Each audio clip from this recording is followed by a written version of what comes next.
Put your seatbelts on and get ready for the ride.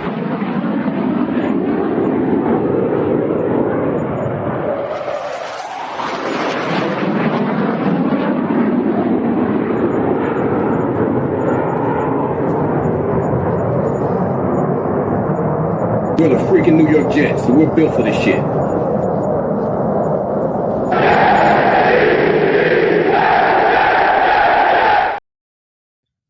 Hello, welcome to another episode of In the Trenches with Gang Green. I'm your host, Bubbs. Today is Monday, August 11th. Hopefully everybody's having a good day so far today. This is episode 598 of the In the Trenches with Gang Green podcast. I thank you, as always, for joining me. For those tuning in on YouTube, make sure to please like and subscribe. Of course, appreciate all of those tuning in on all the different audio podcast platforms. And today we have another set of New York Jets player previews. It is a Monday edition of the New York Jets player preview series. You know the drill. Every Monday, Wednesday, and Friday throughout training camp and the preseason, we take a look at two players, one on the offensive side of the football and the other on the defensive side of the football. And today we are going to take a look at wide receiver Josh Reynolds on the offense, and on the defensive side of the football, we're going to take a look at cornerback, safety, can do a little bit of everything, the Swiss Army knife, Isaiah Oliver as well a little bit later on in today's podcast. As always, though, we start with the offense, and that means we will start with Josh Reynolds here today on today's edition of the New York Jets player preview series. Josh Reynolds entering year 9 at 30 years old. This will, of course, be his first with the New York Jets. Signed a one-year deal worth up to $5 million. It includes $2.75 million in guarantees. Reynolds, 30 years old, 6'3", 192 pounds, was a 2017 fourth-round pick, 117th overall of the Los Angeles Rams out of Texas A&M. When you just look at Josh Reynolds' background so far in the NFL, spent the first 4 seasons of his career with the Rams, and then spent part of 2021 with the Titans before being dealt to the Detroit Lions, where he then spent 2021, 22, and 23 with the Lions, and then last year split time, part of the season with Denver, and in the second half of the season with Jacksonville. And it was certainly a bumpy season for Josh Reynolds last year, and now he enters here with the New York Jets on this one-year contract, reunited with a little bit of what he experienced in Detroit, reunited with Tanner Engstrand. Of course, the two of them crossed paths during their time in Detroit, and you look at Josh Reynolds this season, and through the spring and through training camp, and just when they signed him, this is going to be this team's wide receiver number 2, and he is going to play a big role, going to have to play a key role in this offense. And I think when you project and look ahead for Josh Reynolds, what he can do in this offense, you really take a look at what he was able to do in those couple of years in Detroit, the partial season in 2021, and then, of course, the 2 full seasons in 2022 and 2023, and try and base your prediction and projection off of that, especially considering the way this offense is going to be used, right? You look at this New York Jets offense, and we've talked about the target share and really just the wide receiver 2 approach and everybody behind Garrett Wilson, how it's going to be a bit more by committee. Josh Reynolds is going to be involved in that. And the way you break it down, you look forward to obviously where he fits in, but also you kind of base it off of how he fit in Detroit. Right? You look at this Jets team and you expect the target share to start with Garrett Wilson, of course, leading the way. And I think it's going to be Breece Hall 2, and then Mason Taylor 3. And then you look at your 4th most targeted most productive receiver pass catcher, that's where I think Josh Reynolds then falls in. And we'll take a look at some numbers to back that up. But really, yes, he's going to be this team's wide receiver too. And I do actually like certain parts of Josh Reynolds' game and what he can do here with the Jets this season. Of course, the familiarity with with this offense, but also just what he was also able to do in this offense in Detroit and how he could potentially carry that here, of course, this season with the Jets in 2025. Now, you look at his numbers last year.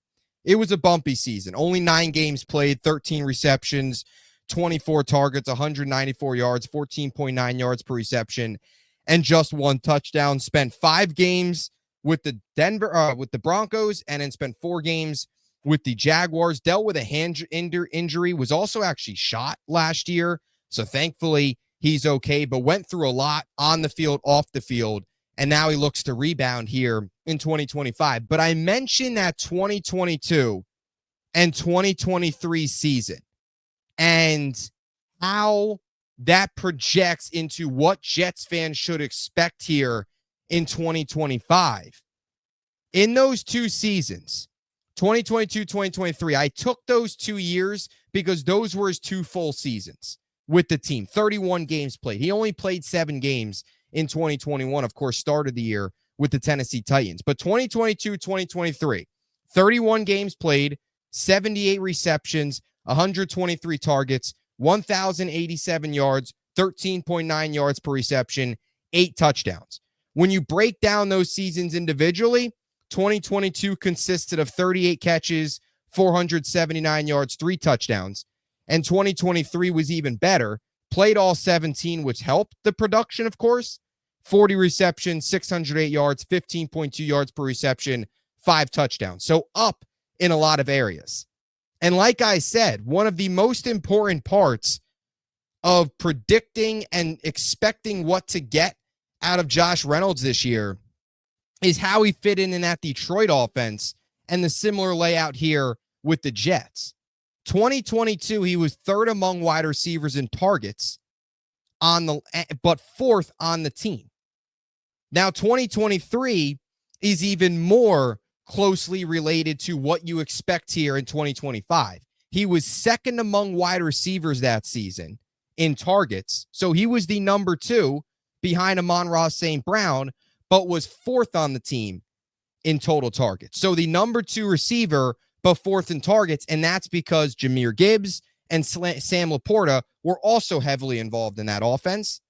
And you look at the Jets, right? I mentioned it earlier, Garrett Wilson, the 1, I think Breece Hall 2, Mason Taylor 3. If everything goes as planned and those guys stay healthy and those guys are producing, which you expect them to do so, especially Garrett Wilson, of course, proven now 3 years of 1,000-yard seasons. And then Josh Reynolds slots in as that 4th guy. But the number 2 receiver, 4th most targeted. And you look at what he was able to do in Detroit, and even in his career, he's done things that you like, and he's done things that give you some excitement into what he could potentially do this season. You look at 2023, I picked out 2 numbers, and I want to get into some other stuff as well. He had a 113.3 passer rating when targeted in 2023. That was 13th in the NFL. So top 15. He was also top 20, ranking 18th in yards per catch at 15.2. A guy that can get some chunk plays. And that could be spread across the middle of the field, can extend the field a bit.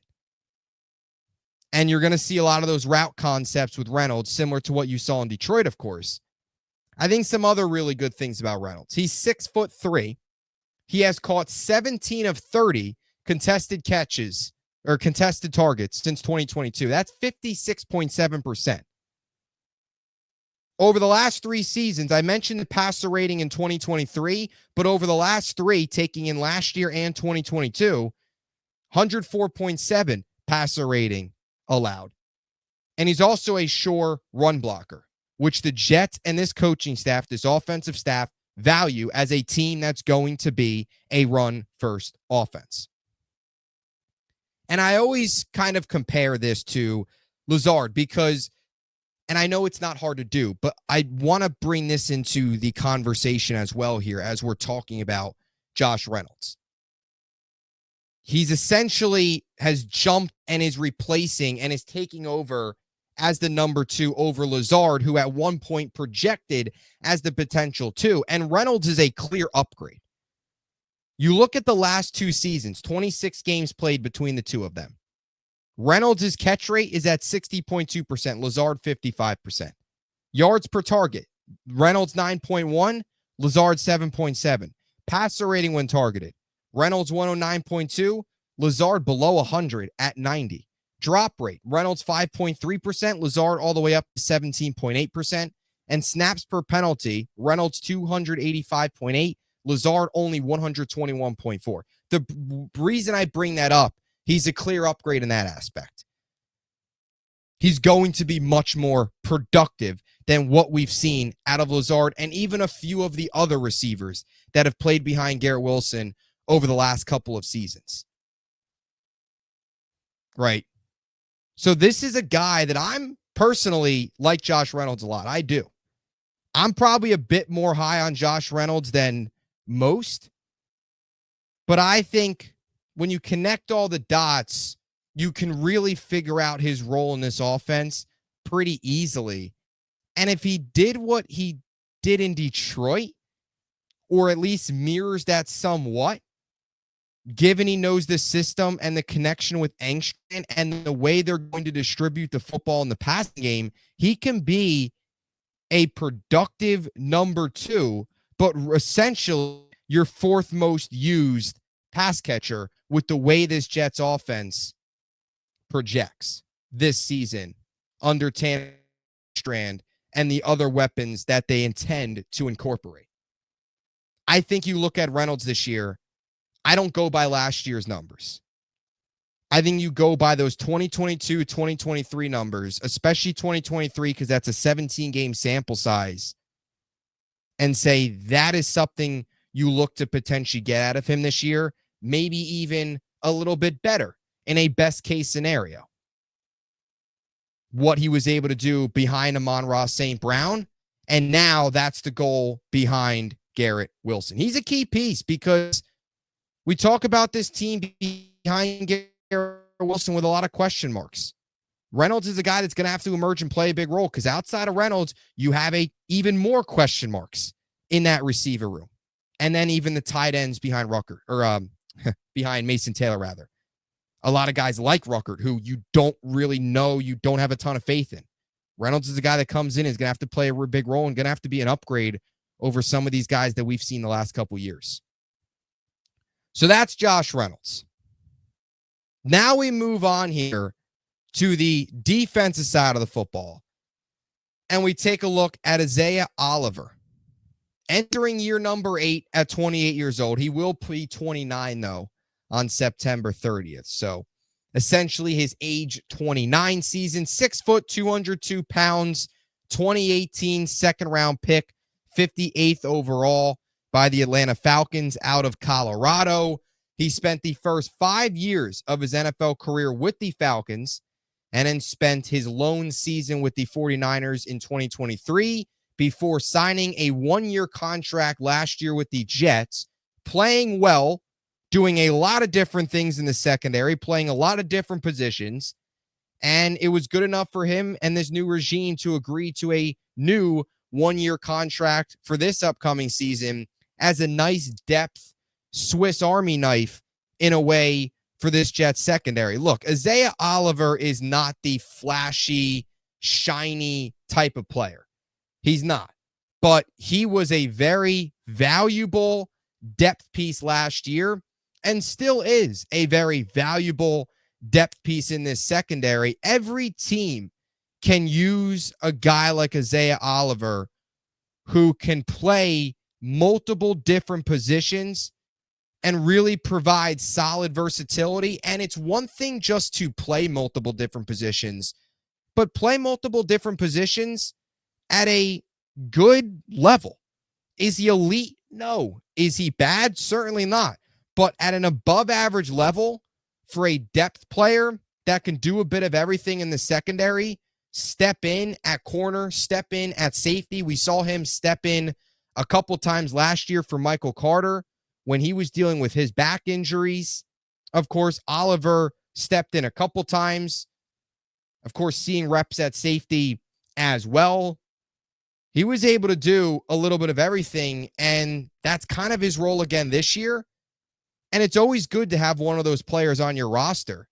And it's clear they value him because it was not this regime that, of course, brought him in on the one-year contract last year. But they clearly, Glenn, Muji, the rest of the staff looked at this roster, saw Oliver as a piece that they can work with, as a piece that they like in the depth of that secondary, and they brought him back on that one-year contract. You look at some of his basic numbers last year. All right, 17 games played, started 7. 57 tackles, 3 passes defended, 2 tackles for loss.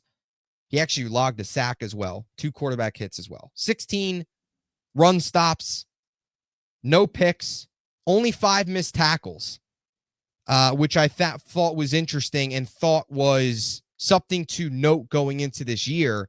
He was a pretty short tackler last year. As a matter of fact, he had one of his better tackling seasons in his career. And the reason I bring that up of note is because this is a Jets defense that struggled immensely last year from a tackling perspective. Isaiah Oliver wasn't really that in terms of a struggle tackling, and something that you hope he can carry into this year. Just a number that I wanted to pick out and talk about. Those 5 missed tackles translated into an 8.3% missed tackle rate all over the 17 games. And that was the second lowest of his career. The lowest came in 2018, which, of course, was his rookie season. So from a tackling perspective, was pretty solid. There was a lot in that secondary, a lot of players in that secondary that struggled in that aspect, and provided in those areas of run defense and coverage. And I want to take a look at some of the PFF grades as well here.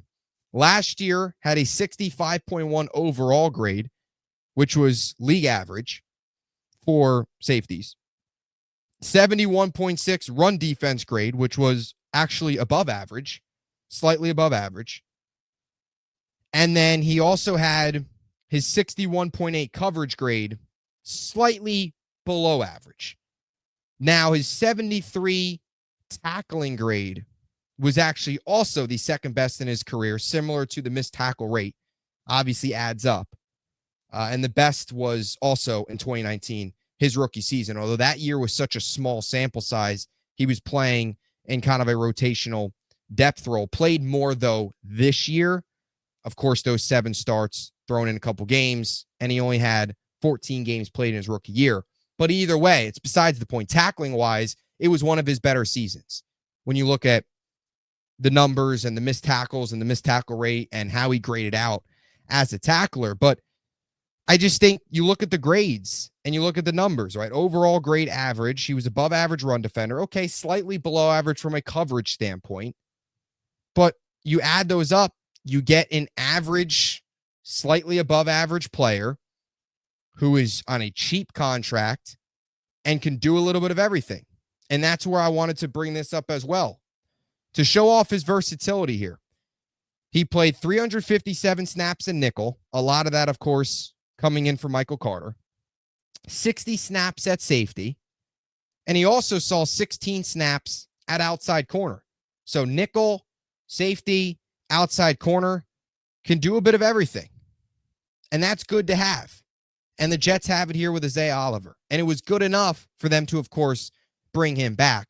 Now, I want to also read the career numbers here just to kind of give you a basis on what he's done, not just last year, but career-wise. 96 games played, 327 total tackles, 3 picks, 39 passes defended, 11 tackles for loss, 11 quarterback hits, and 3 sacks. He's essentially, in a way, the first guy up in that secondary.